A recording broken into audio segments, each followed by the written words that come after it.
Hello there my RPG lovers and welcome to another Outward video. Today we're covering another 4 trainers and all the skills they can teach you. I'm going to show you exactly how the skills work, where you can learn them and some requirements you'll need for certain skills. This video will cover 4 remaining trainers that I didn't manage to cover in the first part, so if you didn't watch that video you can find it by pressing here or following the link in the description. Be sure to hit the thumbs up button and subscribe to the channel if you're into RPGs. That being said, let's get started.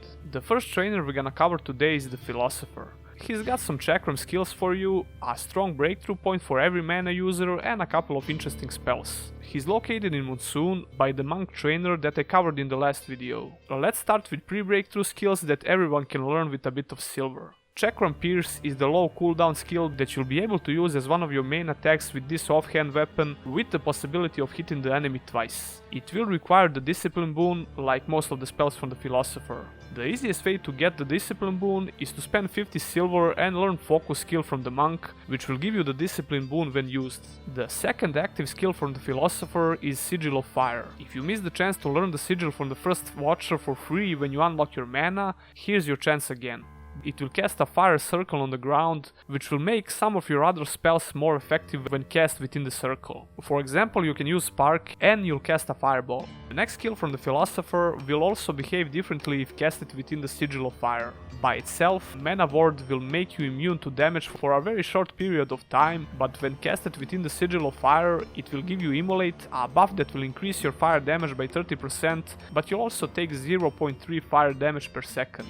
The next skill is Chakram Arc, a good damaging skill that will do decent impact as well, allowing you to stagger opponents easier and then maybe chain another skill with it. This skill will also require you to have the Discipline boon active. It uses 8 mana and cooldown is 12 seconds. We came to our breakthrough point. Like I mentioned above, this breakthrough point is really good for every build that uses mana. It gives you 0.15 mana regeneration per second, no special explaining to do, it's just really good, especially if you don't want to carry large amounts of food and mana potions with you. Our first post breakthrough skill for today is called Chakram Dance. A hard hitting skill with long cooldown of 120 seconds and 20 mana cost. When casted, your character will do a small backstep that can get you out of tricky situations, but use this wisely like any other spell with a long cooldown. And we came to the part when you need to choose between 2 skills. We're gonna go with the Sigil of Ice. The second skill is a passive effect that will give you 20 fire resistance and 15% more fire damage, so it doesn't require much explanation. Sigil of Ice on the other hand works in the same manner as the Sigil of Fire.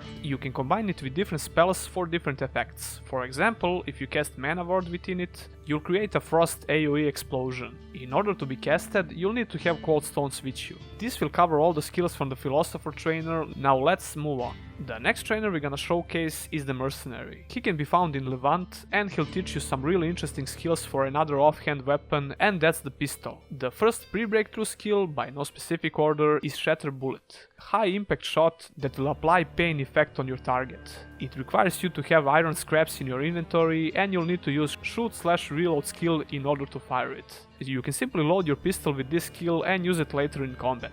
It will stay active as a permanent buff on you until you use your fire/reload skill. After you learn this, you'll be able to unlock Frost Bullet skill. This will require you to have Frost Boon active and it will consume it when you fire your gun, creating a short distance blast which will slow down enemies. You can get Frost Boon from one of the watchers where you unlock your mana. The remaining 2 pre-breakthrough skills are both passive effects. Fast Maintenance will make your repairing 50% faster when you use it from the rest menu.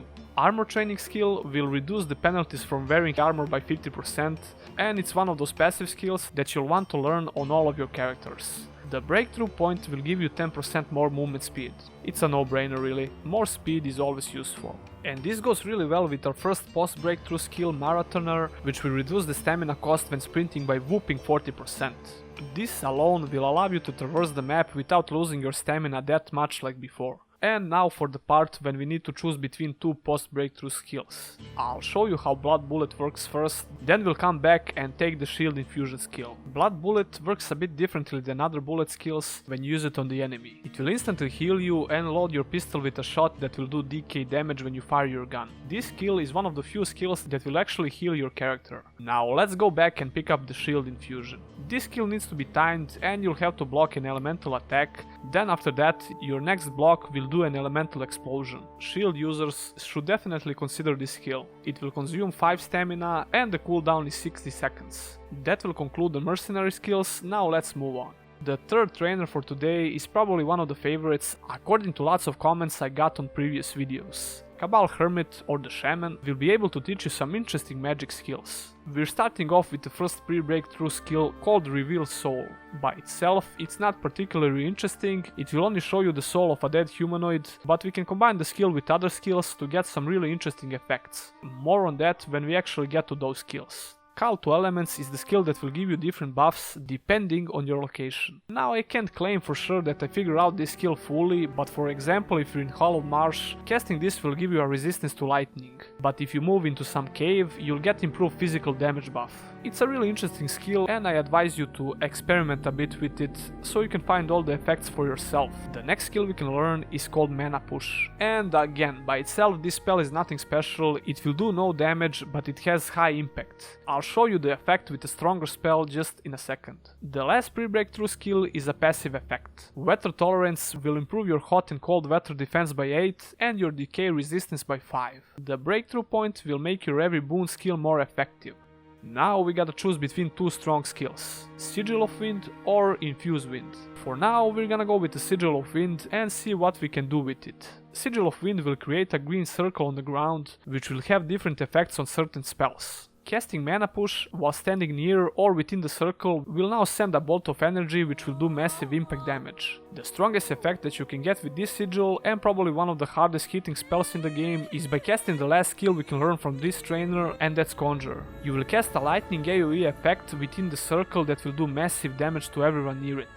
And the best part is, the cooldown is only 8 seconds. If we combine Reveal Soul and Conjure, it will conjure a skeleton to fight for us. Now if we go back and pick up the Infused Wind instead, we'll get a buff that will increase our impact damage and weapon attack speed for 3 minutes, but you're gonna lose stamina more quickly. You won't be able to use these post-breakthrough skills without first activating the wind altars in your current zone. You'll have it on your map in every zone and it's pretty hard to miss if you follow your compass. Just open a dialogue with the altar and you'll unlock it permanently.